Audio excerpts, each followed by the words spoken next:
working as a consultant gynecologist. Sorry You बेटा, are दोबारा working. speak। जी sir, आवाज नहीं आ रही?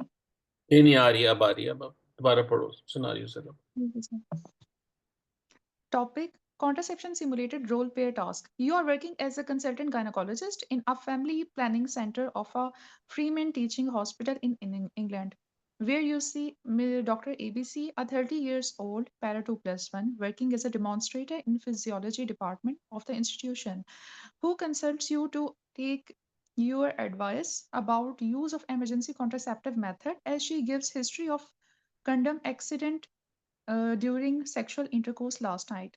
Now she is concerned for unintended pregnancy. Um, Take relevant history to make your initial assessment. Elicit examination specific to your case. Examination finding will be provided once asked by the candidate. Answer patient's concerns. You have 10 minutes to complete your task. चलो, that's good. So shall we start? जी sir. चलो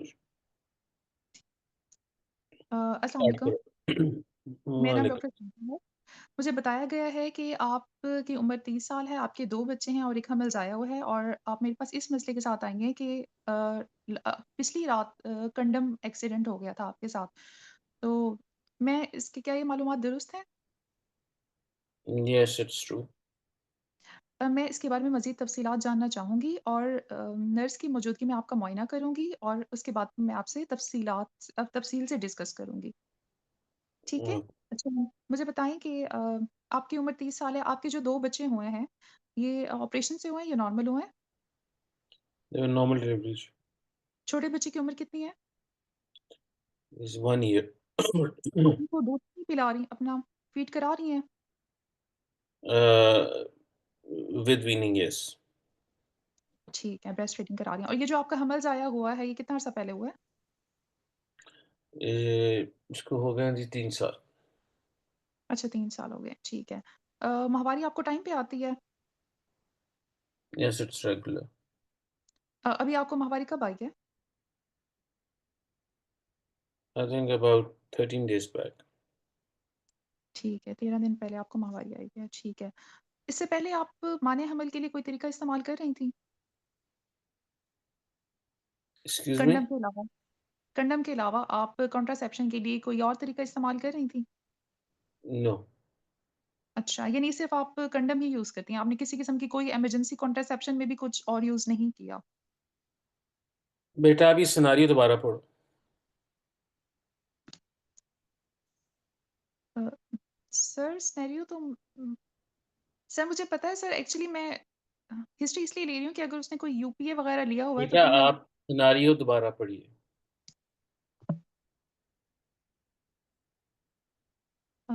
You are working as a consulting gynecologist in a family planning center of a Freeman Teaching Hospital in England, where you see a Dr. ABC, 30 years old, Pal 2+1, working as a demonstrator in physiology department of institution, who consults you to take advice about the use of emergency contraception method, as she gives history of condom accident during sexual intercourse last night. Now she is concerned for unintended pregnancy. Take relevant history and examination. So what do you understand by this scenario? Sir, basically she wants about emergency contraception. Okay. And where are you sitting according to scenario? Sir consultant gynaecologist hospital में, किस जगह teaching पे? Hospital, Where? Freeman teaching hospital, England. और वहाँ पे आप उर्दू में बात करोगे? और ओह! जो पेशेंट है वो डॉक्टर है। आपकी डॉक्टर है और डेमोन्स्ट्रेटर है उसी डिपार्टमेंट फिजियोलॉजी में, उससे आप उर्दू में बात करोगे। सर तो मैं सारी कन्वर्सेशन इंग्लिश में करूँ? नहीं बेटा, पंजाबी में करो मेरी तरफ से तो आप। नहीं सर। नहीं, दिस इज़ टोटली मतलब है कि हाउ कैन यू, जब आपने सिनेरियो ही नहीं पढ़ा या अंडरस्टैंड ही नहीं किया। अगर यही केस आप मेरे पास आके वहाँ पे एग्ज़ाम में करोगे, मैं तो उसका नंबर आपको दूँगा 0।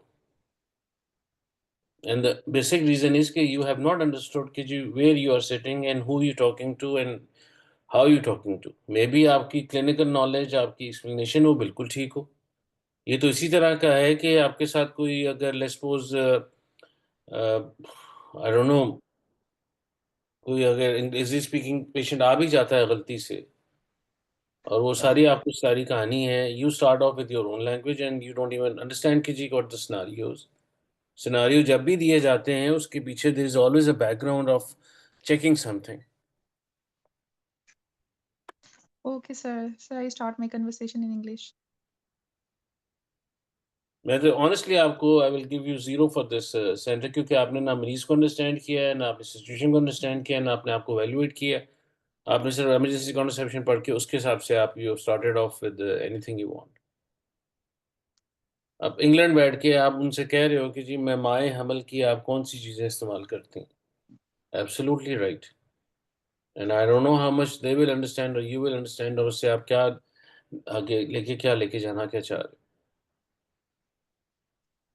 इसीलिए the important component of all this examination is कि आपने पूरा क्लिनिकल सिनेरियो ज़रा अंडरस्टैंड करके, अपने आप को ऑर्गेनाइज़ करके फिर आपको बताना है। और ये सिनेरियो तो आपको मेरा ख़्याल है कि पता नहीं, I don't know sir Imran ने कितने अरसा पहले दिया जी, होगा।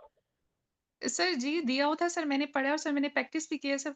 मेरे माइंड में ये था कि इमरजेंसी कॉन्ट्रासेप्शन है और बस that's it. Do you think इसमें सारे में आप में आपका the only thing they were assessing is कि जी आपको इमरजेंसी कॉन्ट्रसेप्शन के बारे में कुछ पता है कि नहीं पता?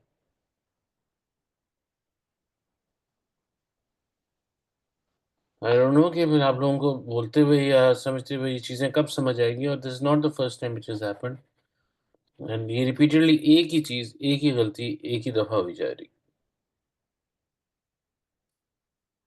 चलो will start again. Okay sir.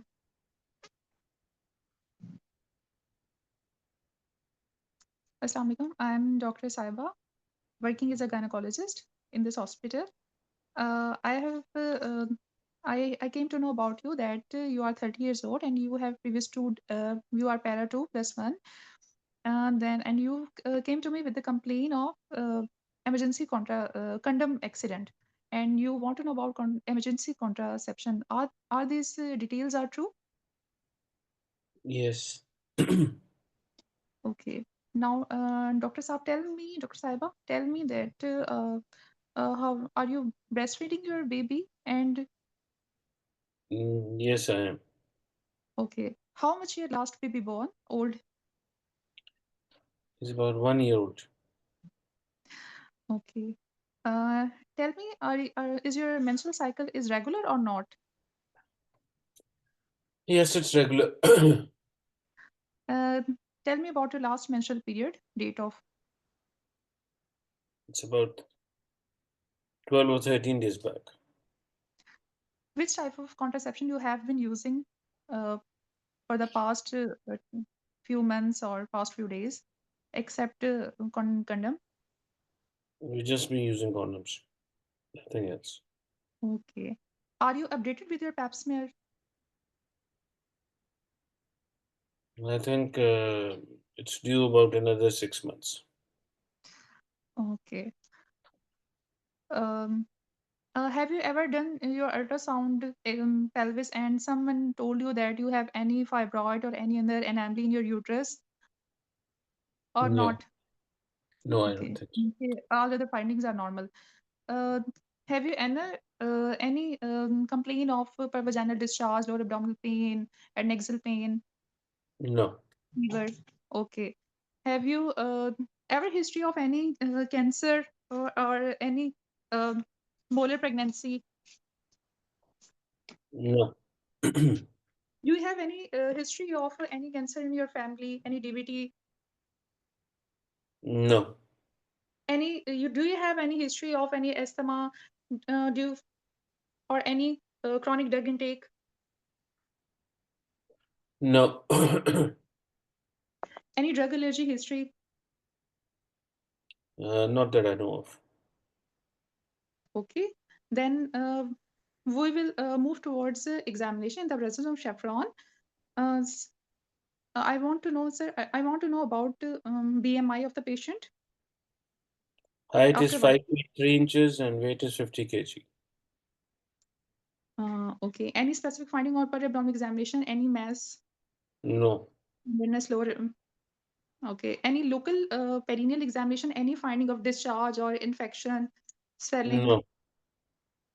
So any on perspective examination? Any finding of local pathology or discharge? No.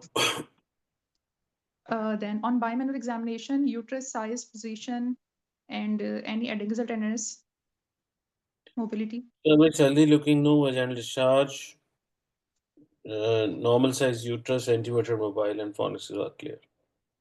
Okay. Now, Dr. Saiba, actually, um, okay, do you have remembered that how much hours after it take breath after condom accident? How much hours has passed? Almost about 12. 12 hours. Okay.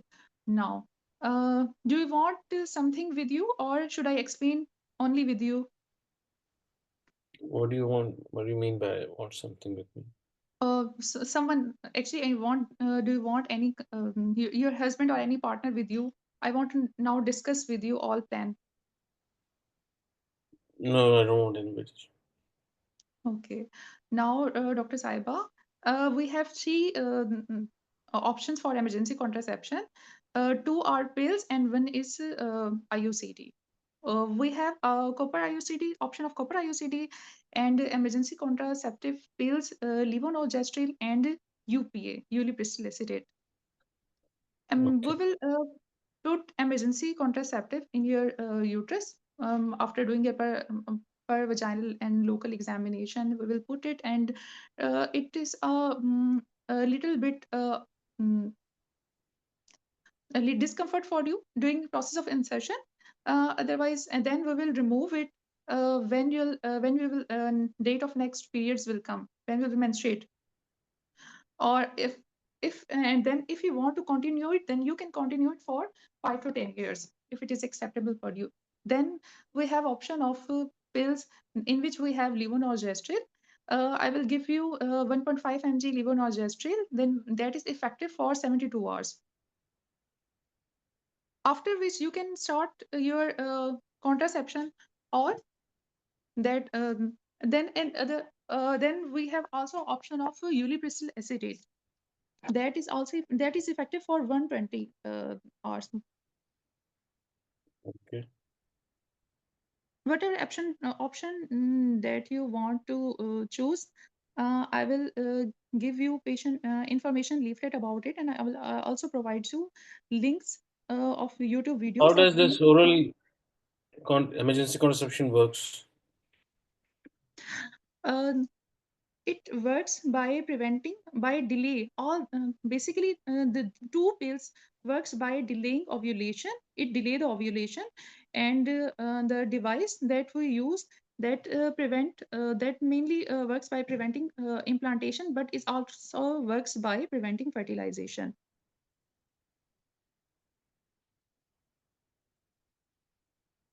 Are we talking about the oral one or are we talking about the IUCD? IUCD works oral contraceptive pills by delaying ovulation. Ovulation means that your eggs come out of your ovary, and so it delay the process of ovulation. But the intrauterine contraceptive device works by preventing fertilization, and it also works by preventing mainly works by preventing implantation, but it Can also oral emergency contraception be harmful in case of subsequent pregnancy? oral emergency contraception, levonorgestrel cannot be harmful for your baby, as you are in your follicular phase. So all the three contraceptive methods are safe for you. It uses 13 day of cycle. What is the efficacy of this emergency contraception? Efficacy of levonorgestrel is 85%. Efficacy of UP is almost 95%, and efficacy of copper IUCD is 99%. Okay. And how effective this copper T is? Sorry, how does it work? Copperty basically works by preventing implantation, but it also works by preventing fertilization, as it is cytotoxic for both sperm and ova, mainly to sperms. If I want to use a long-term contraception, then what do you advise? Then I will advise you for use of Copperty. It is most effective, it is non-hormonal, and it also does not interfere with your menstrual cycle. But it is a little bit causes crampy abdominal pain during menstruation, and in some patients report as to heavy menstrual bleeds for a few months during start of the copper IUCD, but it just settles by a passage of time.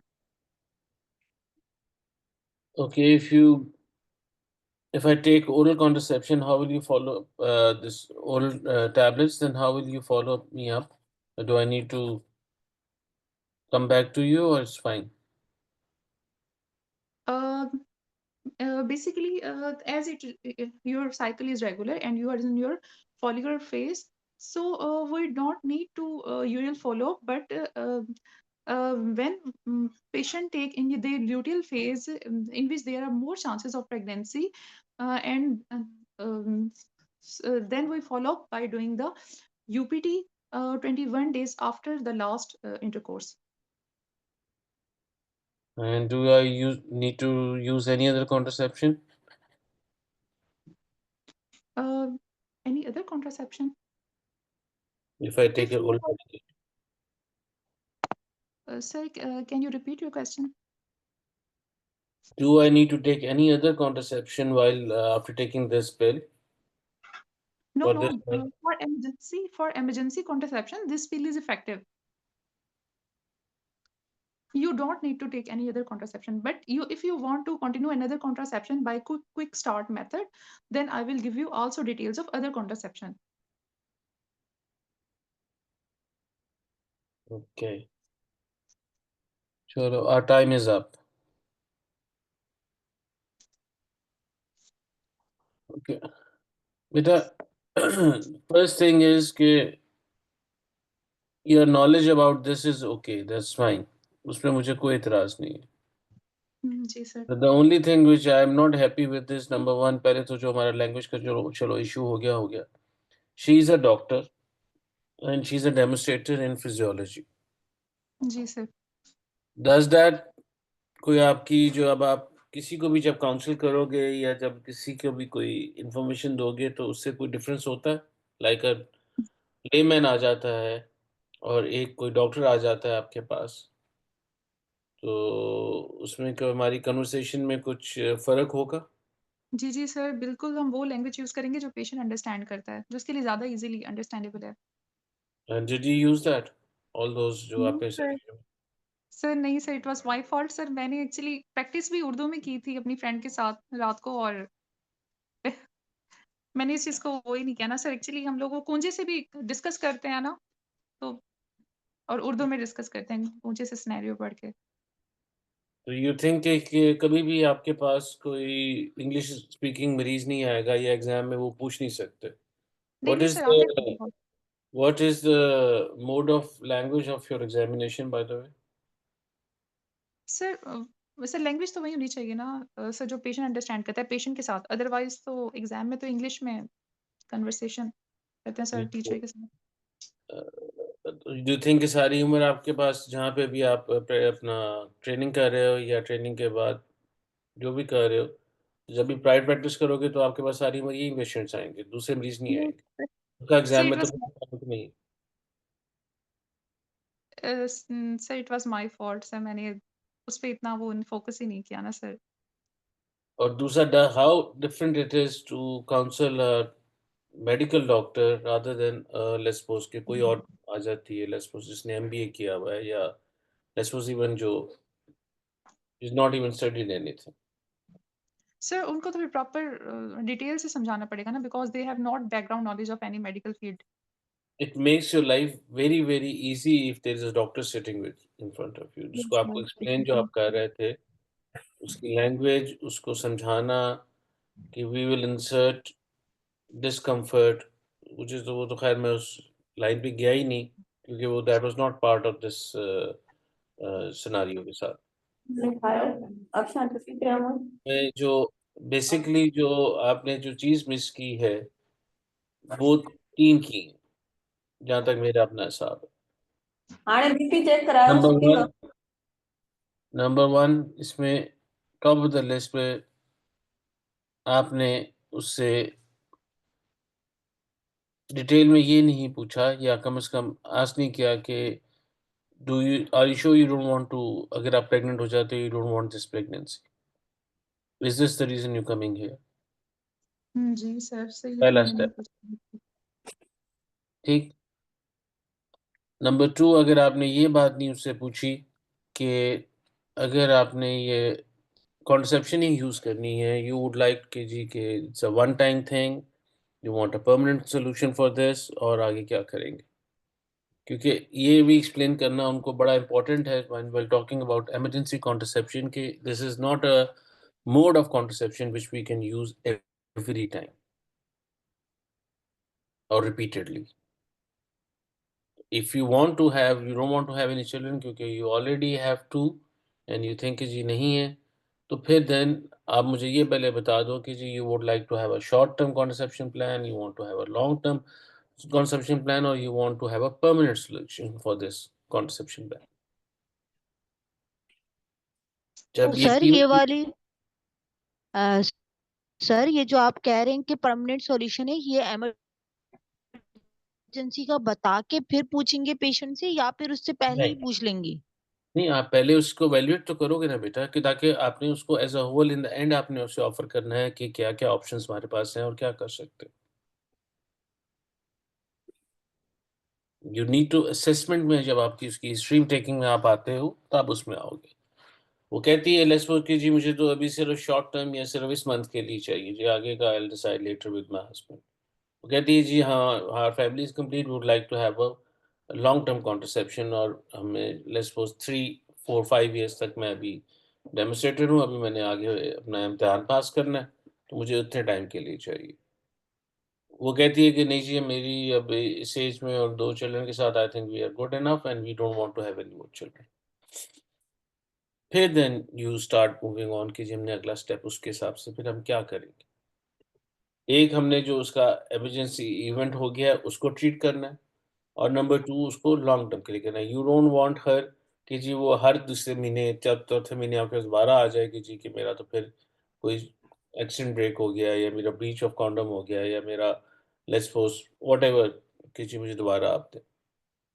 उसकी assessment करने के बाद then you will decide कि जी हाँ जी, फिर हम उसको discuss करेंगे कि जी हमारे पास मेथड्स कौन-कौन से अवेलेबल हैं, उनका क्या-क्या एडवांटेजेस हैं, क्या-क्या डिसएडवांटेजेस हैं, हाउ डज़ दे वर्क और फिर आइडली स्पीकिंग इस पेशेंट को फिर आप क्या एडवाइस करना चाहोगे?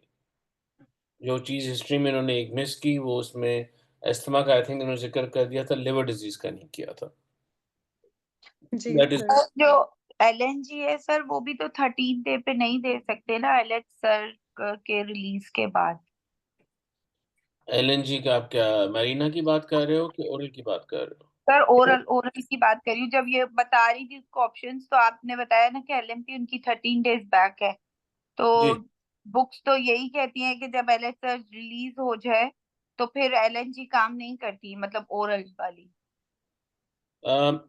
नहीं उसका मेरा ख़्याल है परसेंटेज चेंज हो जाता है, लेकिन आप 5 डेज़ तक तो उसको अप टू 3 डेज़ तक तो दे सकते हो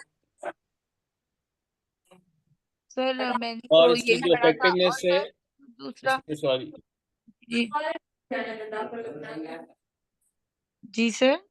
की जो इफेक्टिवनेस है it is until the LH search जो है उसकी बिगिन होने से पहले-पहले तक होती है। जी वही और सर यूपीए जो है सर वो तो कहते पाकिस्तान में अवेलेबल नहीं है।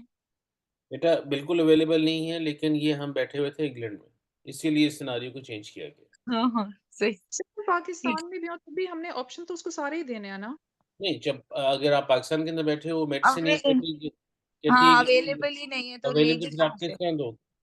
हम्म। अनलेस के सर अंटिल एक इस मिनट पेशेंट के लिए भी मैं एक मेरी मेरी बात पूरी होने दो।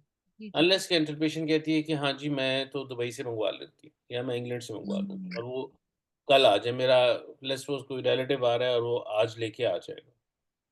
तो यू कैन गिव दैट, क्योंकि वो आपको पता है कि अभी उसको सिर्फ 12 आवर्स हुए हैं। यूपीएल जो है वो आपकी 5 डेज़ तक इफ़ेक्टिव होती है, और उसकी इफ़ेक्टिवनेस का फ़ायदा है, नुकसान है, वो you can always talk to them. अगर वो कर सकती है तो करिए, लेकिन आपको एग्ज़ाम के लिए उसकी इन्फॉर्मेशन सारी पता होनी चाहिए। लेकिन अगर इस सिनेरियो के अंदर आपकी इंग्लैंड और इसकी सारी दी हुई है, तो फिर आपने उसका ज़िक्र ज़रूर करना ऑप्शंस में। ये जी नहीं कि जी हमारे पास तो है नहीं तो हम आपको नहीं देंगे। वो फिर इस वाले में नहीं, इसमें इस जो हमारा ये पैटर्न ऑफ एग्ज़ामिनेशन बन गया है, उसमें इट इज़ मस्ट कि you need to cover then everything which is available nationally as well as internationally. जी। सर फिर ये अगर पाकिस्तान के लिहाज से ये सिनेरियो होता है तो सर क्या हम उसको बताते ये बात कि यूपीए नहीं है अवेलेबल पाकिस्तान में? अगर वो आपको लेट्स सपोज़ वो खुद ही कहती है कि जी एक मैंने ड्रग का नाम पढ़ा हुआ है या मैं गूगल करके आई हूँ जो यूपीए होती है। हुँ, यस, यू आप उसकी इन्फॉर्मेशन सारी दे दोगे, साथ बता दो कि जी पाकिस्तान में ये रजिस्टर्ड नहीं है तो it is not available here. लेकिन अगर आप मँगवाना चाहते हो और विदिन दीज़ 5 डेज़ तक आपके पास आ सकती है, तो आप बेशक मँगवा के यू कैन टेक इट। या लेट्स सपोज़ वही कहती है कि जी मैं तो जा रही हूँ कल लंदन अपना किसी काम से, या मैं जा रही हूँ पाकिस्तान से बाहर उस जगह, तो हुँ। सर मँगवा अगर लो। 13 डेज पे आती है और फिर भी हम उसे यूलिप्रिस्टल का कह देंगे कि आप 5 दिन तक मंगवा के खा सकती हैं, मतलब 14 डेज पे तो ओव्यूलेशन हो जाएगी। उसकी इफ़ेक्टिवनेस बेटा जो है, उसी तरह जैसा मैंने आपको कहा कि वो आपने उसको एक्सप्लेन करना है कि जी तब तक अवेलेबल है। दूसरा, आइडली स्पीकिंग फिर आप उसे कहोगे बिकॉज़ कि आपका टाइम स्पैन ये है, इसमें जो ज़्यादा बेहतर है, और अगर आपको लॉन्ग टर्म कंट्रासेप्शन की ज़रूरत है, तो फिर हम ये मारीना या आईयूसीडी दोनों चीज़ों को हम रख सकते हैं। इन्होंने जो इस सारे सिनेरियो में उन्होंने कॉपर टी की ज़रूर ज़िक्र की थी, लेकिन लेवोनॉर्जेस्ट्रॉल की बात नहीं की। वो भी can be used as an emergency contraceptive, उसके साथ अगर तो उसको मैंने बताया लेट्स ना सपोज़ सर, के मैंने जी जी? सर, मैंने बताया था कि ये 2 ड्रग्स हैं, एक यूपीए है और एक आपके पास ना एलएनजी है। सर एलएनजी का इन्होंने ज़िक्र किया था लेकिन वही मैं कह रही थी कि वो दे नहीं सकते अगर 13th डे हो चुके हैं उसको तो। देखो, एलएनजी में लेवोनॉर्जेस्ट्रल जो 1.5 मिलीग्राम वाली ओरल टैबलेट्स भी आती हैं, जी, जी। ठीक है? और दूसरी हमें लेवोनॉर्जेस्ट्रल 52 मिलीग्राम वाली आईयूडी भी आती है। तो उसके लिए भी then you have to be specific जो दोनों हमने कब देनी है। जो सर आपकी वो आईयूडी आईयूसीडी जो है या आईयूडी जो है दैट कैन बी गिवन, लेकिन जो आपका ओरल वाला होता है कंपोनेंट, उसका 13 डेज़ के बाद उसकी इफ़ेक्टिवनेस जो है वो कम हो जाती है। लेकिन वो ये इसीलिए जब आप ओरल देते हो और पेशेंट्स को बाद में 3 वीक्स तक या 4 वीक्स तक पीरियड्स नहीं आते, तो then you have to do a pregnancy test and then according to that that can do. इसीलिए जब मैं उनसे सवाल पूछा था कि जी फ़ॉलो-अप किस तरह करोगे? तो उसमें फ़ॉलो-अप के अंदर ये भी बताना ज़रूरी है कि जी आपके जो नेक्स्ट पीरियड्स हैं they should come within 3 to 4 weeks time. अगर 3 या 4 वीक्स तक नहीं होती तो you have to do your pregnancy test and come back to us. फिर उसके बाद फिर हम दोबारा रीअसेस करके देन विल डिसाइड कि हमने क्या करना। हुँ। अस्सलाम वालेकुम सर। वालेकुम सलाम। अच्छा सर, एक तो ये रिक्वेस्ट थी कि ये जो आज का जो सिनेरियो है तो काइंडली इसमें जो चीज़ें मिसिंग थी वो ताकि कंप्लीट कर लें ताकि हमें पता चले कि इसमें जो मिसिंग है क्वेश्चन तो हम इनके बाद में भी उसको जो हमें याद आते जाएँगे, पूछते जाएँगे। एक सिनेरियो पूरा डिस्कस हो चुका है, तो उसमें जो डेफिशिएंसीज़ हैं ताकि वो हमारी इम्प्रूवमेंट हो जाए, नंबर 1। नंबर 2 सर, अगर यही सेम सिनेरियो और ये पेशेंट आती आफ्टर 18 डेज़ ऑफ एलएमपी या 20 डेज़ ऑफ एलएमपी, तो फिर हमारे पास ऑप्शन में सिर्फ ओनली आईयूसीडी रह जाती है या फिर हम भी उसको लेवोनॉर्जेस्ट्रल ओरल का ऑप्शन दे सकते हैं? नहीं, यू आर टेलिंग मी कि यही पेशेंट आती है with an let's suppose condom accident at the उसकी एलएमपी जो है वो तकरीबन 21 डेज़ तक पहले। इज़ जी दैट सर। सो? यस इसी सर, यस सर। 13 डेज़ पे नहीं आ गई, मतलब उसमें नहीं आ रही, तो फिर जी सर। क्या हम ये ओरल मेडिकेशन देंगे कि नहीं देंगे? जी सर। आइडली स्पीकिंग बेटा जो इसमें आपको पता होना चाहिए ना, मैं थोड़ा-सा इसको आपको क्लियर कर दूँ। जब ये इमरजेंसी कॉन्ट्रासेप्शन की बात होती है, तो you have to remember 3 things. Number 1 कि हमने क्या-क्या चीज़ें हमारे पास अवेलेबल है। अब मैं प्रिस्क्रिप्शन की बात करने लगा हूँ कि हमने उसको बेसिकली डिफरेंशिएट करना है कि हमने उसको ओरल देनी है कि हमने आईयूसीडी देनी है, राइट? जो हमारी ओरल वाली जो हैं, वो नॉर्मली जो 2 हैं, हम लेट्स सपोज़ हम ले लेते हैं यूपीए ले लेते हैं और लेवोनॉर्जेस्ट्रल ले लेते हैं। They are effective until the LH peak, क्योंकि इनका जो फंक्शन ऑफ है मैकेनिज्म ऑफ एक्शन है, वो इस तरह है कि वो ओवुलेशन को डिस्टर्ब करती है या उसको हैम्पर करती है। जब आप इस 21-20 डेज़ पे आ जाते हो, दैट मीन्स कि तब तक ओवुलेशन हो चुकी है, तो उसकी फिर इफेक्टिवनेस नहीं होगी। तो जो हमारा इस लेट पीरियड वाले में आता है, तो उसमें देन आइडली स्पीकिंग अगर उसने कोई यूज़ करनी है, then depending on the time and everything, मेरी पहली चॉइस जो होगी, वो फिर आपकी आईयूसीडी की इंसर्शन होगी, उसमें आके। सर जैसे 14 डेज पे अगर दे देते हैं वो 14 डेज, तो फिर भी हमने तीनों ऑप्शन डिस्कस करने। अच्छा, अब इसमें डेज़ की जो बात है ना, उसमें मैं थोड़ा-सा फिज़ियोलॉजी में चला जाता हूँ। यू डू रिमेंबर कि मेंस्ट्रुअल साइकिल के 2 पार्ट्स होते हैं। अब मेंस्ट्रुअल साइकिल के 2 पार्ट्स में ये है कि जो लास्ट वाला सेकंड हाफ है, वो फिक्स्ड है 14 डेज़ पे हमारा।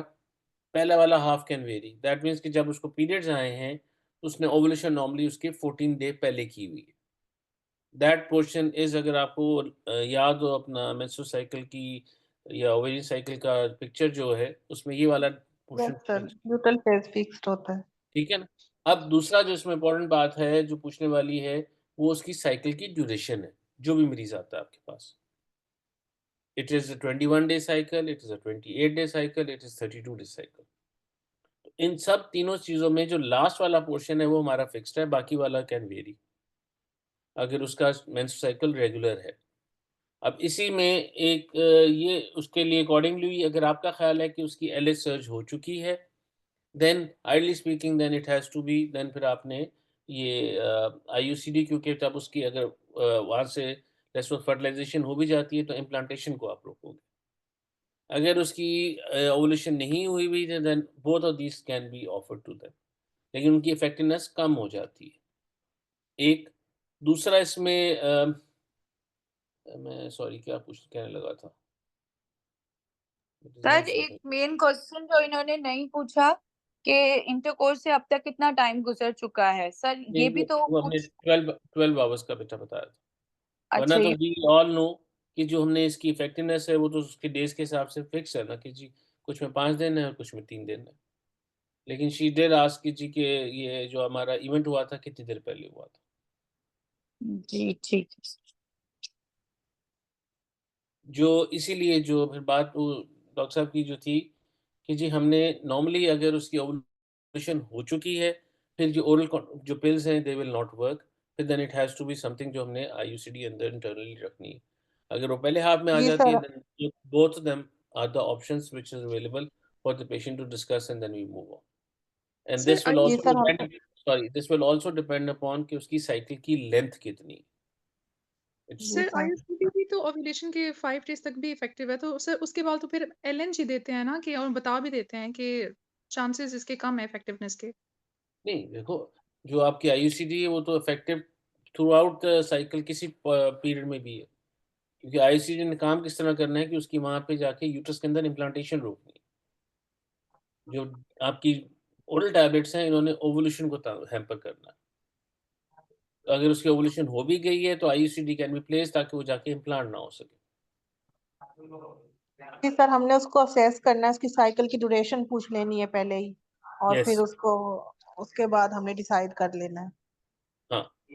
लास्ट अगर मिनट वो सर पे पहले कुछ रेगुलर ना हाफ हो। में है, अगर वो पहले हाफ में आ जाती है, तो दोनों ऑप्शन उसके लिए अवेलेबल है। अगर वो सेकंड हाफ ऑफ आती है, तो फिर आपने उससे डिस्कस करना है कि जी फिर हमारे पास ऑप्शंस की ये स्टेज पे आ जाती है। सर रेगुलर साइकिल में तो हम कर लेंगे, जैसे वो ड्यूरेशन बता देती है 21 डेज जी। की साइकिल है या 28 डेज की। इर्रेगुलर साइकिल वाली के साथ क्या करना है? अगर वो कहती है मेरे तो हर फिर महीने आप ही इस तरह आता है। अगर वो इसी तरह अभी इर्रेगुलर है, मेरी तो पहली चॉइस जो हम्म, होगी अगेन डिपेंडिंग अपॉन कि उसको कॉन्ट्रसेप्शन कितनी चाहिए, लेकिन my first choice hmm, would preferably would be putting in an IUCD, क्योंकि वो कवर कर लेती है दोनों चीज़ों को। लेकिन वो कहती है कि जी मैं नहीं लॉन्ग टर्म चाहिए या मैं नहीं रखना चाहिए, देन आप उसको बता देते हो कि जी हम ये आपको ओरल कॉन्ट्रसेप्टिव पिल दे सकते हैं, पर उसका hmm. Success rate will go down. And there is a possibility कि यू विल बिकम प्रेग्नेंट, और या वो इम्प्लांटेशन हो जाएगी और प्रेगनेंसी हो जाएगी। That is the risk which we have to take. जो उसकी इफेक्टिवनेस है, जो अबाउट 2% या 3% तक फेलियर रेट है, वो थोड़ा सा बढ़ जाएगा फिर आपका, क्योंकि सर इरेगुलर में एक और बात, और सर ब्रेस्ट फीडिंग में भी तो यूपीए नहीं देते ना, अगर पेशेंट ब्रेस्ट फीड करवा रही है। यस, उसमें उसके कॉन्ट्राइंडिकेशन में आ जाती है। जी। उसमें सर भी आ और क्या जाती है, पॉइंट लिवर फेलियर में भी आ पूछे थे? जाती है, और मेरा ख्याल है एस्थमा में भी आ जाती है। 3 चीजें आ जाती अस्थमा में सर भी कंट्राइंडिकेटेड है सर ये। है। Yes, asthma, liver failure, liver derange enzymes में, और तीसरा ये अपना फीडिंग। 3 चीजों को आपने उसको हिस्ट्री में जरूर लेना। सर और chronic sir sir proton pump inhibitors में भी तो नहीं यूज करते हैं ना एलएनजी? अ, एलएनजी पता नहीं, ग्लिसरॉल उसका acetate. I am not very sure बेटा। सर इसमें ये है कि फिर अगर जैसे ब्रेस्ट फीडिंग के आपने बताया कि हिस्ट्री दे रहे हैं पेशेंट के ब्रेस्ट फीड करवा रही हैं, तो फिर भी हम यूपीए का आप कह रहे हैं बताएंगे, लेकिन साथ ये बोल देंगे कि ये आपके लिए सूटेबल नहीं है क्योंकि आप ब्रेस्ट फीडेड हैं, मतलब ब्रेस्ट नहीं फीडिंग बेटा, मदर हैं। हाँ, अगर नहीं देखो, जब आपने उसकी कॉन्ट्राइंडिकेशन में पता कर लिया है कि you can not give UPA unless कि अनटिल पेशेंट खुद पूछे कि जी मैंने सुना है कि ये यूपीए भी होती है, तो फिर आप करोगे, क्योंकि आपके पास टाइम सिर्फ 10 मिनट है, और 10 मिनट के अंदर आपने अपना कंप्लीट करना है इसको, कि जी उसको एंड में आपने एडवाइस क्या करनी है और फॉलो अप किस तरह करनी है। फिर आप अननेसेसरली उस तरफ नहीं जाओगे। अगर वो पूछती है, आप कहोगे जी कि I am sorry but this drug is not is contraindicated for you, हम आपको दे नहीं सकते, इसलिए आपके लिए ये वाली चीजें अवेलेबल है। लेकिन सर इसी आपने को तो आप बताया था फोकस ये रहोगे ना दोनों। फिर आप, इसीलिए फिर आपने फोकस लेना है। ये वापस वो आधा घंटा तो है नहीं कि आप सारी चीजें डिस्कस करोगे, ये आपके पास सिर्फ 10 मिनट है, उसको भी आपने यूटिलाइज करना है। तो तो सर इसलिए ये जो फ्री है उसके अंदर आपने ये सारी चीजें पहले पूछ के, then of course you can decide कि जी मैं इसमें क्या करूंगा, जिसमें लेंथ भी आ जाएगी, उसमें साइकिल डेट भी आ जाएगी, उसकी प्रीवियस कॉन्सेप्शन भी होगी, उसकी डिजायर भी होगी, लिवर भी आ जाएगा, एस्थमा भी आ जाएगा, और आगे का उसका प्लान भी आ जाएगा। सर सर और सर ये आपने एक बताया था वैसे सर वीनिंग ये है ना। दूसरी एक बात बेटा, है। मुझे नहीं, एक at one time please, one तरह से है कि अगर पेशेंट को हम आईयूसीटी देते हैं एज अ कंट्रासेप्शन, तो जी वन वी रिमूव दिस, क्योंकि हम मोस्टली तो हमारे जो सेटअप्स हैं उसमें हम ईसीपी ही प्रेस्क्राइब कर रहे होते हैं। तो उसको जब यानी कि हम आईयूसीटी अगर हम उसको प्रेस्क्राइब करते हैं, तो कब जी हम हमसे वो पूछते हैं कि ये आपने इसको कब रिमूव करना है, दैट क्योंकि विल उस हम डिपेंड उसको अपॉन के how long does she want to have a contraception. फिर वही चलती रहेगी, कहती जी मैंने 6 महीने के बाद फिर इरादा है मेरा बच्चा पैदा करने का, या मैं सपोज के ये डॉक्टर है कि मैंने एग्जाम देना है साल तक, साल के बाद then you can get it out after 1 year time. ICD निकालने में तो यू डोंट नीड एनेस्थीसिया और एनीथिंग एल्स। सर मिग्रेन में यूज कर सकते हैं ओरल पिल? ओरल पिल जी जी। माइग्रेन में जो ये देखो वन टाइम जो यूज वाली आई थिंक ये कर सकते हो, लॉन्ग टर्म ये फिर जो आप फेमिला है या फॉर दैट कॉन्ट्रसेप्शन, उसमें फिर कॉन्ट्राइंडिकेशन आ जाती है। लेकिन उसमें भी मैंने कुछ पेपर्स पढ़े थे जिसमें ये लो डोज वाली जो है, जिसमें जैस्मीन है, याज है, दे कैन बी प्रिस्क्राइब अगर पेशेंट कंफर्टेबल है, पर वो कॉन्टेंट रिलेटिव कॉन्ट्राइंडिकेशन में आते हैं, लेकिन ये वन टाइम तो आप दे सकते हो। सर ओसीपीज जो है as a emergency contraception use कर सकते हैं हम? वो मेथड होता है जिसको आप कहते हैं यूएसपी मेथड, वो अगर कोई और चीज़ अवेलेबल नहीं है तो फिर आप उसकी डबल डोज दे सकते हो, लेकिन ज़ाहिर है उसकी effectiveness is not that as effective as ये बाकी सारी जो मेडिकेशन। अगर बाकी कोई और चीज़ अवेलेबल नहीं है हमारे पास, और आपने ओरल ही देनी है और उसके क्राइटेरिया पे बैठती है, तो फिर यस यू कैन। लेकिन फिर वो यूएसपी मेथड आपको पूरा पता होना चाहिए, और उसमें फिर उसकी डोजेज भी आपने डबल डोज किस तरह देनी है पता होना चाहिए।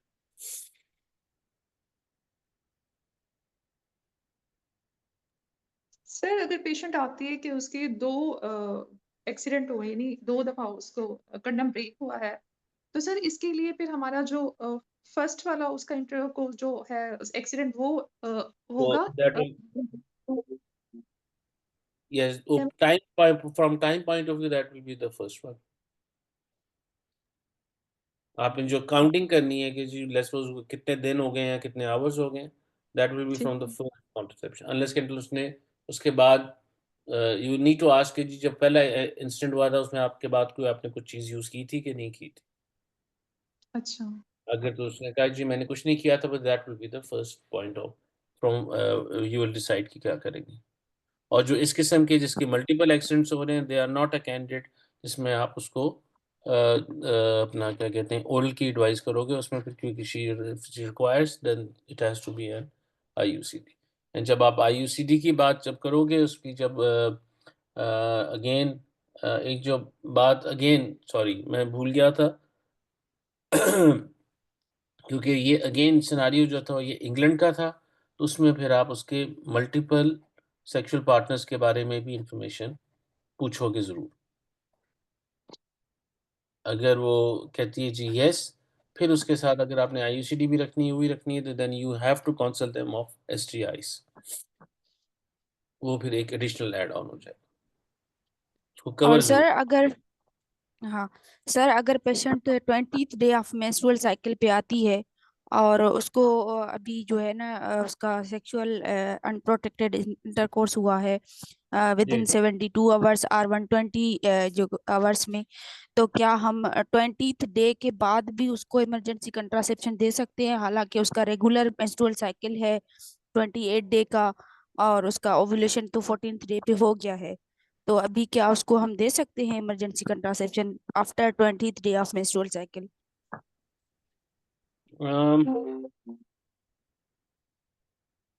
मेरा तो ख़्याल है देनी तो चाहिए ताकि just to be on the safe side, क्योंकि उसमें भी पॉसिबिलिटी तो है कि वो कंसीव कर सकती। लेकिन ये बात फिर आप उसे एक्सप्लेन करके जी आपके चांसेस टू गेट प्रेग्नेंट कम है, लेकिन अगर आप बिल्कुल बहुत ज़्यादा वरीड हो फिर आप ले लो। सर ये सेफ पीरियड नहीं होगा अब 21 नहीं, डेज सेफ के बाद? पीरियड तो बेटा safe period does not mean कि यू कैन नॉट प्रेडिक्ट कि जी किस ज़रूर उसकी ओवुलेशन ही 12th डे पे हुई है।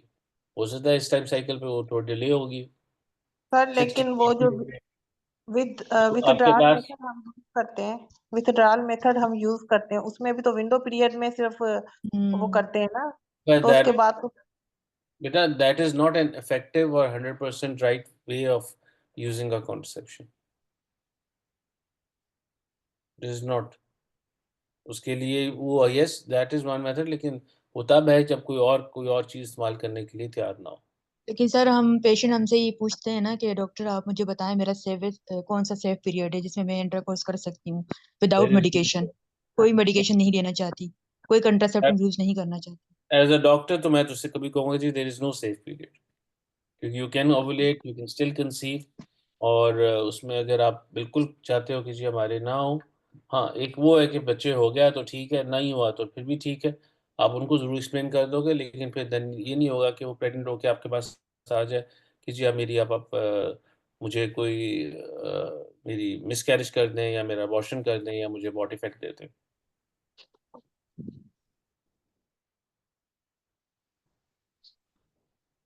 और सर सर दो ये यूएसपी वाला जो बताया था आपने, यूएसपी वाला जी इसी ओरल कंट्रासेप्शन वाला, वो जी किसी बुक में मिल सकता है हमें पढ़ने के लिए, मतलब ये कहाँ से हम पढ़ सकते हैं या हमें मेरा ख्याल है कैसे बेटा पता वैसे चले? गूगल करोगे तो हम्म। उस पे भी मिल जाएगा आपको। अम, ये तो एक किताबों में लिखा है, लेकिन मैं थोड़ा-सा इसको अगर कहते हो तो पढ़ के सुना देता हूँ। कल मैंने ये पढ़ा था कहीं भी जी रिसेंटली। सर, मैंने अभी तक नहीं पढ़ा कहीं पे भी, इसलिए आपसे पूछा Individual ये। who cannot access one of the emergency contraceptive methods above can use the USP method, which is 2 doses of combined oral contraceptive containing the equivalence of 100 to 120 microgram of ethinyl estradiol and 0.5 to 0.6 milligram of LNG or equivalent, taken 12 hours apart. However, the efficacy of this approach is lower than that of the standard emergency contraceptive pills which we use. तो आप उसको 12 घंटे के difference में 2-2 tablets आप उसकी दोगे। Thank you sir. ठीक। अच्छा सर, ये एक क्वेश्चन है कि patient came to you and at the 13 days of menstrual cycle how with many days होता है? जी सर। कितने डेज, सॉरी मुझे समझ नहीं आई। सर 13वें दिन में सर, 30th डे। 13 ओके। जी sir. So sir, and we advised ECP. then after 3 days she again come with the same complaint that condom accident took place, so then we should again advise ECP or we should go for something else, sir? Normally जो ये इसी फी कितने दिनों के लिए effective होती है? तो 3 days के विदिन 3 days सर हम लेते हैं ना सर इसको। नहीं, वो तो 3 डेज़ के लिए ले रहे हो। हाउ लॉन्ग आगे उसका इफेक्ट जो है वो कितनी देर रहता है? सर वो ओवुलेशन को सप्रेस करेगी उसके जो सर पेशेंट वो है बड़ी। ओव्यूलेशन को 5 डेज डिले करती है ना, 5 डेज डिले करती है अगर ओव्यूलेशन तो को। बेटा इसी के टाइम के ड्यूरेशन के अंदर उसका हुआ है, फिर तो maybe you can just wait and see. अगर इट इज़ बियॉन्ड दैट, फिर उसको आपको दोबारा कुछ ना कुछ देना है। एंड इन दिस केस जो पेशेंट बार-बार आ रहा है, I will prefer to put an IUC rather than बार-बार उसको ये करके स्क्रब करके उसको हार्मोन्स देके कोई हम नई प्रॉब्लम में फंसे। फिर सर वो लेकिन दिस वैसे पेशेंट ही is not an ideal this patient is not an ideal case for just वो देके वो ये emergency means it's a one time thing. And anybody who is coming back again at 2 and 4th again कि जी अब ये हो गया या every time they have intercourse के साथ वो पिल खा लें, दैट इज रॉन्ग। सर लेकिन वैसे पूछ सकते हैं कि कितनी दफा दे सकते हैं, जैसे 1 महीने में? बेटा देखो, मैं अगर 5 दिन से ज्यादा के बाद दोबारा आ जाती है फिर उसको मैं रिपीट तो करूंगा just to be on the safe side. अच्छा। सर इसमें ये कंडीशन भी तो होता है ना कि एक मेंस्ट्रुअल साइकिल मतलब एक ही साइकिल में 2 बार उसको अगर फॉर सपोज अनप्रोटेक्टेड इंटरकोर्स हुआ है, तो पहले उसने जो इमरजेंसी कंट्रासेप्शन जो यूज किया है, तो नेक्स्ट टाइम भी उसी साइकिल में अगर उसको अनप्रोटेक्टेड इंटरकोर्स हुआ है तो वही जो है फॉर सपोज एलएनजी लिया है तो उसको एलएनजी ही लेना पड़ेगा, या यूलिप्रिस्टल एसिटेट पहले लिया था तो इस बार भी उसको जो है ना यूलिप्रिस्टल एसिटेट लेना चाहिए। तो क्या ये कंडीशन है क्या? मेरा नहीं ख्याल। जी सर, ये देखिए मैंने भी ये कहीं पढ़ा था सर, ये सही कह रही हैं देखो ये।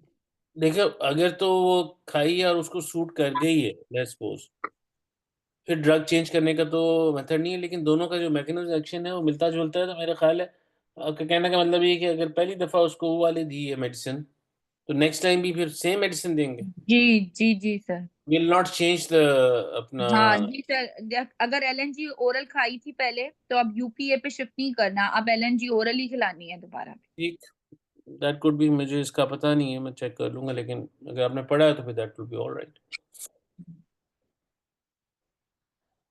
लेकिन सर हम ये रिपीट तो नहीं कर सकते ना बार बार, अगर पेशेंट हर दूसरे दिन आ जाती मैं है। बेटा वही कह रहा हूँ, ऐसे मरीजों को फिर आपने स्क्रीन करके they are not an ideal case जिसके अंदर आपने उसको सिर्फ ओरल पे ही डालना। फिर ऐसी जिसको नहीं रिक्वायरमेंट नहीं है, वही तो मैं कह रहा हूँ वो असेसमेंट में आ जाएगी। वाकई emergency contraception means it's a one time, one in a blue thing happening. It is not चलो a regular method of contraception and should not be devised कि जी आप हर दफ़ा जब ये आपका कोई एक्सीडेंट हो जाए या आप ना ही यूज़ कर रहे होगे तो फिर आप ये दवाई खा लो, क्योंकि इसके अपने साइड इफ़ेक्ट्स भी हैं। इसकी वजह से फिर आपके साइकिल के जो बहुत रेगुलरली लेते हैं, उसकी वजह से भी फिर आपकी ये साइकिल भी इरेगुलर हो जाती है। सर एक बात और थी सर, ये फैमिली हिस्ट्री पूछना लाजमी है ब्रेस्ट कैंसर की, ओवेरियन कैंसर की, इसमें इमरजेंसी पिल्स के लिए? वो तो हम एक मरतबा यूज करते हैं। मेरा नहीं ख्याल, they are not absolute contraindication, ये रिलेटिव में वन टाइम यूज़ के लिए नहीं आती। हाँ, जब सर आपने एंजाइम इंड्यूसिंग ड्रग्स का तो पूछते हैं ना इसमें, एंजाइम सॉरी इंड्यूसिंग ड्रग्स के लिए अगर पेशेंट से हिस्ट्री में ये पूछते हैं ना कि एंजाइम इंड्यूसिंग ड्रग्स पे तो नहीं है पेशेंट। वो एपिलेप्टिक ड्रग्स पर है ना, हाँ, एपिलेप्टिक ड्रग्स के रिफाम्पिसिन साथ वगैरह उनका वो भी तो इंटरेक्शन है। कुछ एंटीबायोटिक्स भी तो होते हैं ना एंजाइम इंड्यूसिंग ड्रग्स, तो उनका पूछते हैं ना पेशेंट से। वो तो इनकी बेटा उसमें मतलब जो आपने वैल्यूएशन शुरू करनी है और फिर ड्रग कॉन्ट्राइंडिकेशन हिस्ट्री कुछ में निकालना। पूछेंगे इससे, कोई ड्रग तो नहीं ले रही वो।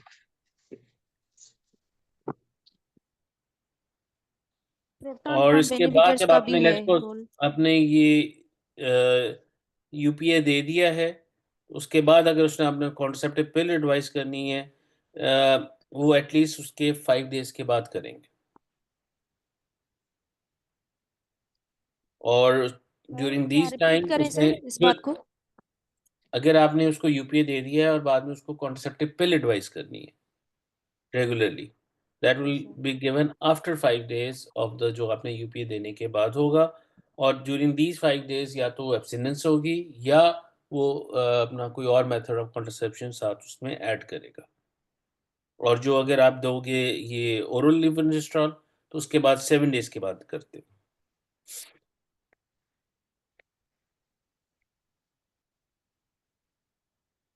नहीं समझ और आई। सर हाँ हाँ समझ में आ गई सर। सर ये सर वो रिपीट कर IUCD दें, है। सर रिपीट करें, ये नहीं समझ में आया। बेटा आपने UPA the for emergency contraception और उसके बाद आपने उसको कंटिन्यू करना है फॉर कॉन्ट्रासेप्शन एडवाइस के लिए, तो उसने फिर जो ओरल कॉन्ट्रासेप्शन आपने लेट्स सपोज जो भी लेनी उसने वो उसके यूपीए के 5 दिन के बाद स्टार्ट करेगी और रेगुलर जेस्ट्रल है तो उसके 7 डेज के बाद स्टार्ट करेगी। थैंक यू आज सर। ऐसे दी है तो उसके बाद फिर then you she start on contraceptive pill, फिर वो आगे उसको रेगुलरली लेती रहेगी और जब सर तक ये उसकी IUCD जो हमने ओसीपी के एज इमरजेंसी कंट्रासेप्टिव जो हमें IUCD रखा है वो तो हम कभी भी उसको निकाल सकते हैं ना जब वो चाहे। यस निकाल सकते हैं, लेकिन ये वो नहीं है कि आप मतलब normally you don't do that कि आपने इस मंथ रखी है और नेक्स्ट पीरियड्स आएंगे तो फिर आप उसको निकाल दोगे। ज़ाहिर है उसकी कॉस्ट है, रखना है, उसकी अपनी कॉम्प्लिकेशन है, तो इसलिए वो उसको समझाना बताना ज़रूरी है। सर जब आपने तो कहा था, सर आपने ये कहा था ना कि ब्रेस्ट फीडिंग विद वीनिंग, तो उसमें फिर यूपीए दे सकते हैं ना? नहीं ब्रेस्ट फीडिंग मेरा ख्याल है यूपीए में कॉन्ट्राइंडिकेशन आती है बेटा, वो चेक कर लेना, जहाँ तक मुझे याद है। सर तो सर वीनिंग अपने के साथ है ना? स्कूल के हाँ अगर बाद वीनिंग खत्म कर रही है फिर मे बी यू कैन, पर नॉर्मली फिर वो अपना वैसे आप दे सकते हैं। सर लिविन नॉर्जेस्ट्रिल के बाद आपने कहा कि 7 डेज के बाद हम ओसीपी यूज कर सकते हैं, तो फिर जी सर ओसीपी यूज करने के बाद भी 7 डेज तक कॉन्डम यूज करना पड़ेगा?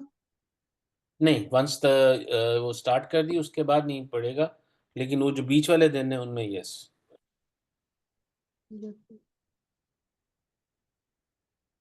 उसमें yes you need to use some other contraceptive devices और या सर मेथड। अगर IUCD निकालते हैं तो IUCD जब पेशेंट का रिमूवल के लिए आती है तो उससे कौन से क्वेश्चंस मतलब पूछने चाहिए, जैसे फॉर सपोज प्रीसीडिंग डेज में अनप्रोटेक्टेड सेक्सुअल इंटरकोर्स हुआ है या नहीं हुआ है। अगर फॉर सपोज हुआ है तो उसमें जो है एडिशनल कंट्रासेप्शन उसको यूज करना चाहिए। तो वो मेंस्ट्रुअल साइकिल के कौन से डेज में ये होता है कि पेशेंट अगर फॉर सपोज रिमूवल के लिए आती है तो उनको एडिशनल कंट्रासेप्शन यूज करना पड़ेगा IUCD। मेरा तो इतना निकालने का तो IUCD you can remove at any time, लेकिन the best time is just after the periods. और जैसे ही वो निकालेंगे और अब जब ज़ाहिर है वो निकाल इसलिए रही है, एक तो निकालने की वजह एक ही है कि लेट्स सपोज कि उसको कोई डिस्कम्फर्ट है या डिस्चार्ज है या उसको इन्फेक्शन हो रही है, she is not comfortable with that, लेकिन उसने स्टिल आगे कॉन्ट्रासेप्शन यूज़ करनी है। उसका सिनारियो फ़र्क होगा, एक वो है जिसने कहा कि जी मैं अब और बच्चे पैदा करना चाहती हूँ, उसका सिनारियो फ़र्क है। जिसने और बच्चे पैदा करने हैं फ़ौरन या उसकी ख्वाहिश है तो इसलिए वो तो आप किसी टाइम पे भी निकाल सकते हो। Those who don't want to have children and they're taking out the IUCD, let's suppose for reason कि जी they are uncomfortable या it's not suiting them, फिर जाहिर है उसको आपने उसकी डेज के हिसाब से फिर कॉन्ट्रसेप्शन उसने एडवाइस करनी है। आई वुड डू दैट कि जी अगर उसने निकलवानी है तो वो पीरियड्स के सेकेंड डे के ऊपर से हम उसको OCP स्टार्ट कर देंगे और उसके साथ उसको निकाल देंगे जब उसको पीरियड्स आएंगे। और सर अगर ओव्यूलेशन के बाद वाले डेज में आए पेशेंट IUCD रिमूवल यू के कैन बाद तो ऑलवेज टेल उसको देम कि आप ये 10-15 दिन आप रख लो, जब आपको नेक्स्ट पीरियड्स आएंगे तब we'll take it out in the next cycle और साथ आपको OCPs पे डाल देंगे, that will keep a cycle regular. Thank you sir. चलो इमरान है डॉक्टर शनाज की क्लास?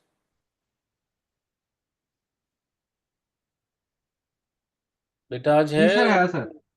है आ जी गई सर मैडम? है। मैडम ने भी ज्वाइन नहीं किया लेकिन 5-7 मिनट कर लेंगे। Sure. If you have any more questions तो ठीक है, otherwise I think will say goodbye. आ सर गई IUCD मैडम भी। जैसे आज सर जी एक क्वेश्चन है, अगर आप जाते हैं तो सर। जी जी बेटा। सर इस तरह से है कि एग्जाम में एक सिनेरियो आया था कि पेशेंट थी para 3 and she opted for mini lab, ये जो BTL उसने कराई, एट द सेम टाइम जो सर्जन था उसने IUCD भी उसकी रिमूव कर दी, and after 3 weeks she came with a positive pregnancy test. तो उसमें सर थोड़ा सा कन्फ्यूजन था कि उसको कैसे, यानी कि उसमें जो IUCD थी वो उसने गलत टाइम पे रिमूव की सर्जन ने, या उसको आफ्टर जो BTL के बाद जो साइकिल आए थे उसके बाद उसको रिमूव करनी चाहिए थी। बेटा अगर तो देखो इसमें आप मुझे ये कह रहे हो कि उसने IUCD रिमूव की है पेशेंट की और साथ उसने लाइगेशन कर दी है, यस सर, ऐसा ही है। और patient comes back to you the same month with pregnancy test positive. Yes sir. इसका मतलब ये है कि जब उसने रिमूव की है तब तक ओवुलेशन हो चुकी थी। सिनेरियो से तो यही समझ आता है कि अब IUCD उसकी रिमूव की है, साथ ही उसने BTL भी कर दी है, लेकिन वो नेक्स्ट मंथ आपके पास आती है UPT पॉजिटिव के साथ। ये सर ये CPSP का एग्जाम का सिनेरियो आया था। ओके, तो उसमें क्वेश्चन क्या था कि आप आगे प्रोसीड क्या करेंगे कि ये प्रेगनेंसी क्यों हुई? तो सर वो तो सर जैसे सिनेरियो होता है कि पेशेंट एंग्री पेशेंट होता है, उसको आपने सारा काउंसल करना होता है, फिर वो पूछते हैं कि मेरे साथ ऐसा क्यों हुआ, कि ये जो भाई इसमें कहाँ मिस्टेक हुई है, क्या BTL मेरा फेलियर था या IUCD उसने गलत टाइम पे रिमूव की है। तो वो सारी इसकी काउंसलिंग का जो था सिनेरियो आप शुरू से लेके चलते हैं सर। अच्छा, इसमें मैं तो ये दो चीजें हो सकती हैं। तो पहले उसकी जो भी उसने जब उसने IUCD रिमूव की उसकी LMP उसको पूछनी चाहिए थी व्हेन लास्ट कब है। अगर तो ये ओवुलेशन से पहले वाली उसकी डेज आ रहे हैं फिर तो वो उसकी लाइगेशन करेगा फौरन अभी फर्स्ट हाफ में अगर है, और साथ IUCD रिमूव कर देगा तो शी विल बी फाइन। अगर ओवुलेशन हो चुकी है तो उसमें she keep the IUCD inside, ligation वो अब कर देता है, और इसको नेक्स्ट सब साइकिल आएगा तब वो IUCD रिमूव कर दे, तो ये प्रॉब्लम नहीं होगी। Do you get my point? जी सर, यानी कि LMP पूछ कर उसका जो था कि हमने ये असेस करना था कि उसका डे ऑफ ओवुलेशन था या उससे पहले वाला फर्स्ट हाफ है या यस, सेकंड हाफ। ठीक सर, हाँ। Thank you. फिर thank you. Then you will decide कि जी आपने अगर अभी फौरन उसकी करनी है, या यू कैन से कि जी आप फिर नेक्स्ट साइकिल के सेकंड डे पे आप आ जाओ, हम साथ आपकी IUCD रिमूव कर देंगे और ऊपर से हम आपका ये लाइगेशन भी कर देंगे। दैट कैन ठीक बी डन सेंसिटिव। है, थैंक यू सर। ओके बेटा, अगर there no more questions then see you next week sir हाँ। अगर हम लोग IUCD आज रिमूव करते हैं फॉर एग्जांपल, तो हम इसको सेकंड डे पे क्या कंट्रासेप्टिव स्टार्ट कर देंगे ओरल, या वेट करेंगे? अगर हमने IUCD आज निकाल दी पेशेंट की जी and जी, ओरल पे कब फिर डालेंगे पेशेंट को अगर हम कंट्रासेप्टिव कंटिन्यू करना चाहते हैं? क्यों फिर IUCD निकाली क्यों? पेशेंट मतलब उसको कोई प्रॉब्लम थी, कॉम्प्लिकेशन थी, डिस्चार्ज था, बेचारी मुझे ओरल पे शिफ्ट कर दें, कोई और में इसमें कंट्रासेप्टिव दे दें। मेरा अपना अंदाजा है कि उसमें फिर आप यूं करोगे, easiest way to do it, दो चीजें कर सकते हो। एक तो आप नेक्स्ट साइकिल का स्टार्ट कर सकते हो, वेट कर सकते हो कि जी सेकेंड डे जैसे स्टार्ट होगा तो उसमें आपने उसको OCP पे डाल दो और साथ उसके बाद निकाल दो। एक चीज ये कर सकते हो।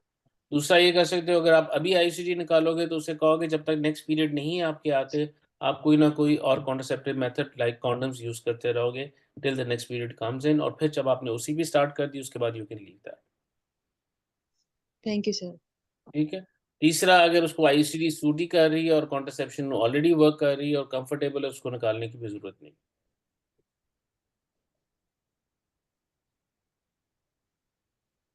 सर अस्सलाम वालेकुम।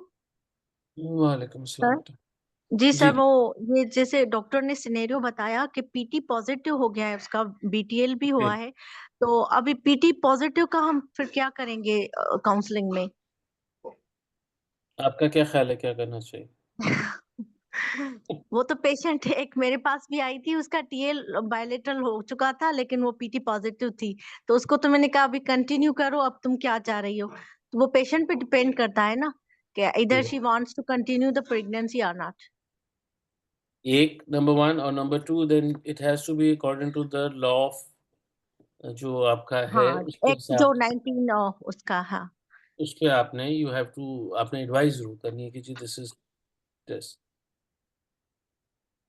अच्छा उसमें अब फेलियर के साथ क्या करना है, becomes very very tricky,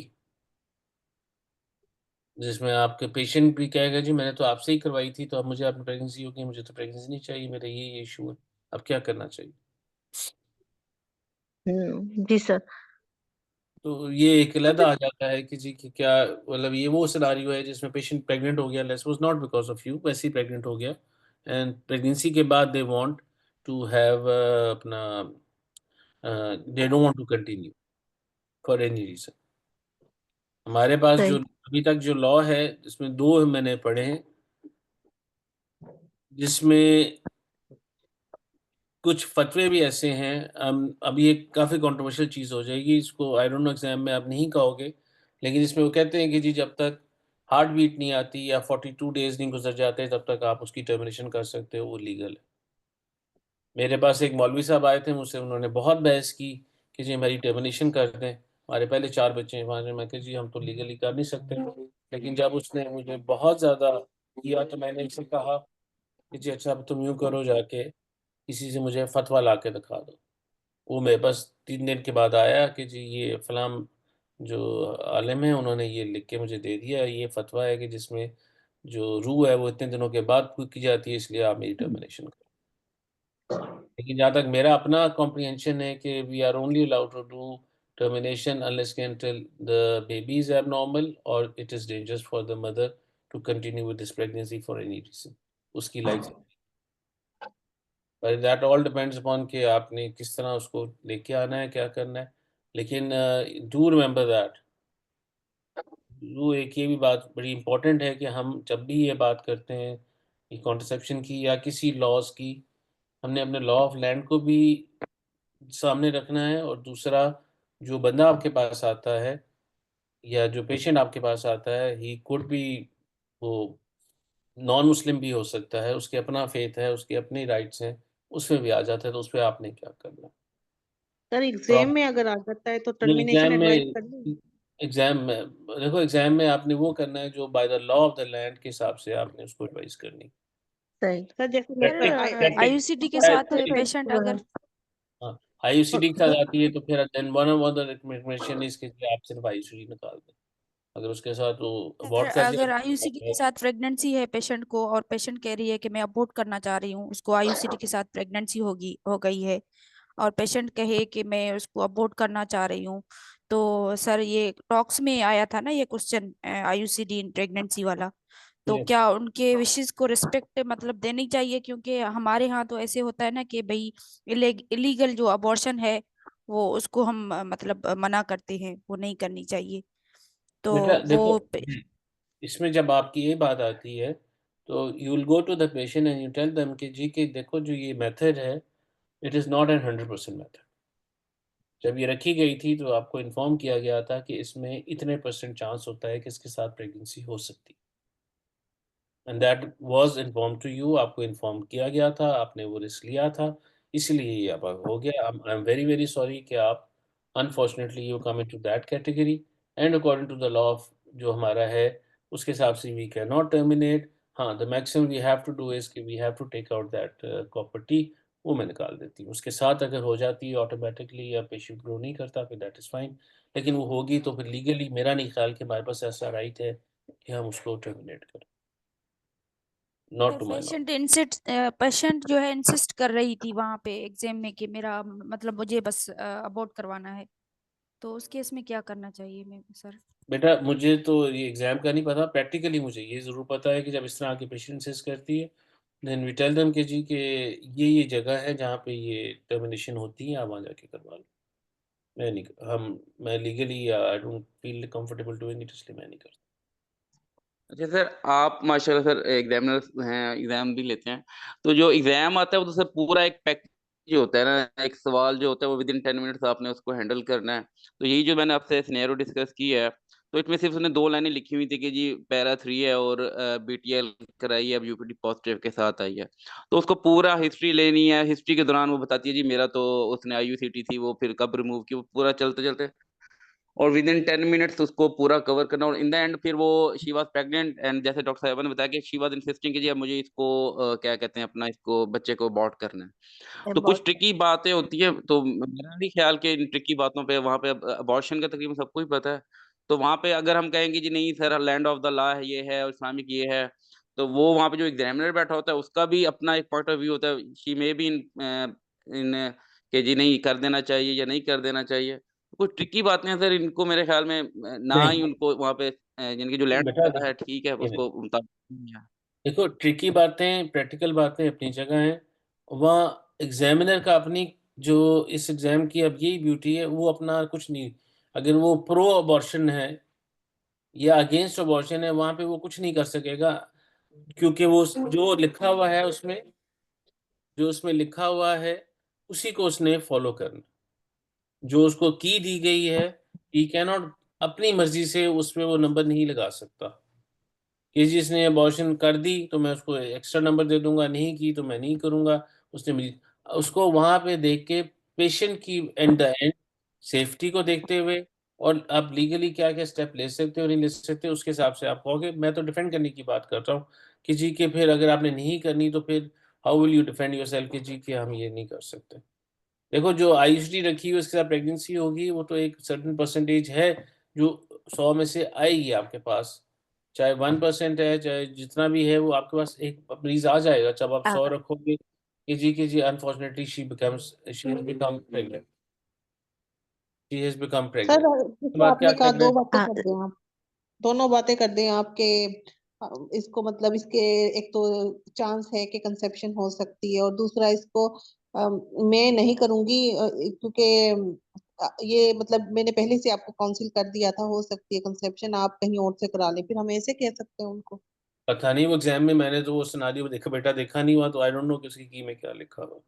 I am so sorry, मुझे ऑनेस्टली नहीं पता। मैं तो प्रैक्टिकली बात कर रहा हूँ, जो मरीज मेरे पास आ जाता है सर एक्सक्यूज मी, ताकि ये एनजीओ जो सेंटर्स है सर, जी सर अस्सलाम वालेकुम सर, ये एनजीओ सेंटर्स के बारे में उनको बताना है कि यहाँ पे मतलब कि ये होता है कुछ एनजीओ सेंटर्स जैसे कि बेटा मैं ये तो बेहतर जिंदगी प्रैक्टिकली सेंटर है। Speaking, practically in my private practice, अगर मरीज आके मुझे इस तरह रिसर्च करे वो करे तो मैं उनको इस तरह की एनजीओ सेंटर या जो भी मेरे हिसाब से सेफ जगह है जहाँ पे ये होता है मैं वहाँ रेफर कर देता हूँ। जी इफ आई सर, डोंट मैं तो कर देता मतलब कि वो दाई के पास जाएं, कुछ हूँ। हाँ, और करवा के आ जाएं, इससे इससे बेहतर है बेहतर कि हम उनको ये बता सकते हैं कि ये मतलब ये सेंटर है जहाँ पे सेफ हो सकता है। ये प्रैक्टिकल मैं आपको बात बार बार कह रहा हूँ। आई एम नॉट अच्छा वेरी जी sir. Sure, I am not very sure कि जी के in exam how will you put that, क्या इसके नंबर होंगे कि नहीं होंगे।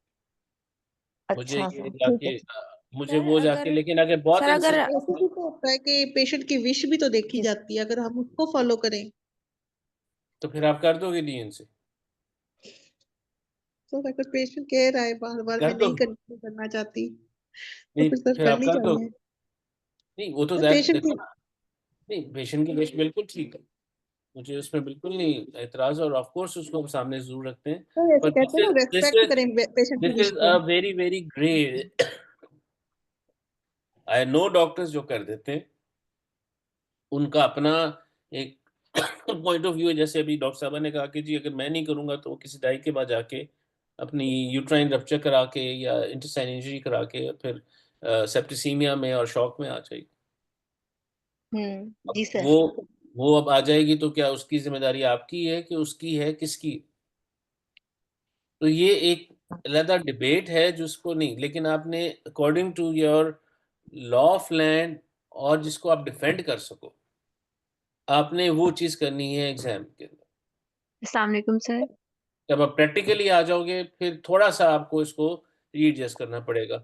मेरा ख्याल है यू कैन डिस्कस दिस, अगर डॉक्टर शनाज आ गई तो उन्हें मैं कह दूंगा जी वो अपना पॉइंट ऑफ व्यू जरूर मैडम इसमें आ बता। गई हैं सर। अस्सलाम डॉक्टर शनाज। 10 मिनट्स वालेकुम अस्सलाम, क्या हाल है डॉक्टर यूसुफ?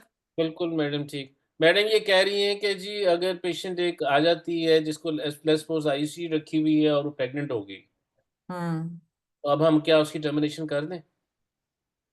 नहीं, हम वैसे सिर्फ आईयूसीडी निकालेंगे, टर्मिनेशन क्यों करेंगे? मरीज कहती है जी आपने रखी थी, मेरा तो बच्चा नहीं पैदा कर। नहीं, हमने जब रखी थी तो उसका फेलियर रेट उसको बता दिया था। एंड उस फेलियर रेट के साथ उसने कंसेंट दी थी। Because whenever we practice any educate the patient about any contraceptive method, तो उसके प्रोज एंड कॉन्स तो सब कुछ हम बता देते हैं। तो बिल्कुल पेशेंट का एक शेयर्ड कंसेंट होती है, उसमें इन्फॉर्म्ड कंसेंट होती है कि उस सारे प्रोज एंड कॉन्स को वो एक्सेप्ट करते हुए वो मेथड अडॉप्ट करता है। तो she is equally responsible for that. और सर मैडम ये जो एग्जाम में पेशेंट आती हैं प्रेग्नेंट होके आईयूसीडी वाली, तो उस अगर वो रीजंस पूछती हैं कि किस रीजन की वजह से मैं प्रेग्नेंट हुई हूँ, हालांकि मैंने तो आईयूसीडी रखवाई है, तो किसकी वजह मैम से क्या हुई है? किसकी वजह मतलब से? आईयूसीडी, मतलब वो हाँ। रीजंस पूछती हैं कि मैंने तो आईयूसीडी रखवाई है तो मैं प्रेग्नेंट क्यों हुई हूँ, तो हम्म क्या रीजन है इसके पीछे? तो देखो, इसमें मैम जब आप वही वही बात जो मैंने अभी बताई है कि कोई भी मेथड 100% एब्सोल्यूट मेथड नहीं होता, 100% सेफ नहीं होता, 100% इफेक्टिव नहीं होता, even not the tubal ligation भी। लाइगेशन। तो आप उन जब कोई मेथड आप करते हैं, कोई भी जो पेशेंट को बताते हैं और पेशेंट उसको सारी चीजें उसकी बता रहे होते हैं, ये कम से कम मेरी तो प्रैक्टिस है कि मैं बताती हूँ और आप सब भी यकीनन बताते होंगे। तो उसमें हम पेशेंट को सब चीजें जब बता रहे होते हैं, उसके साइड इफेक्ट्स बता रहे होते हैं, तो पेशेंट को पता होता है कि इसके साथ इतने % चांसेस हैं कंसेप्शन के।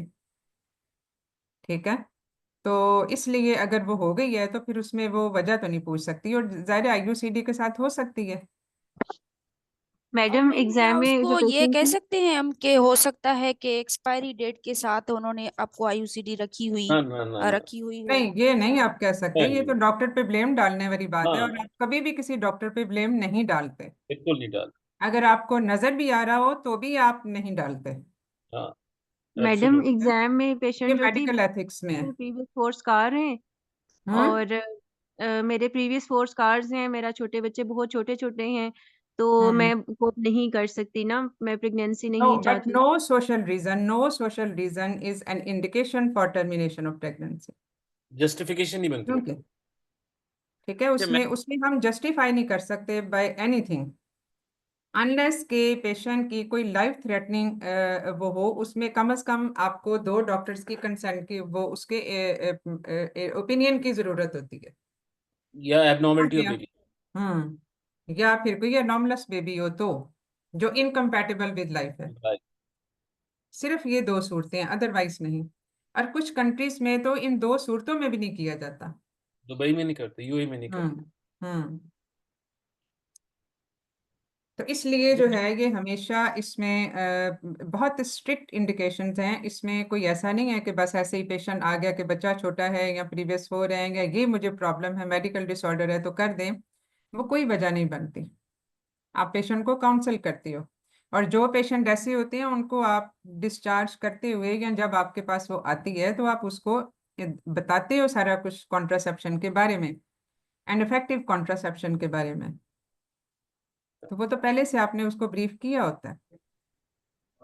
ठीक है, और मैम टर्मिनेशन करना, सॉरी मैम टर्मिनेशन, मेरा ख्याल है ये कॉन्ट्रसेप्शन हमारी काफी डिस्कस हो गई है। डॉक्टर शहनाज के अगला जो scenario you start with that. Okay madam, thank you very much. Okay okay okay जी, खुदा हाफिज। मैम एक क्वेश्चन था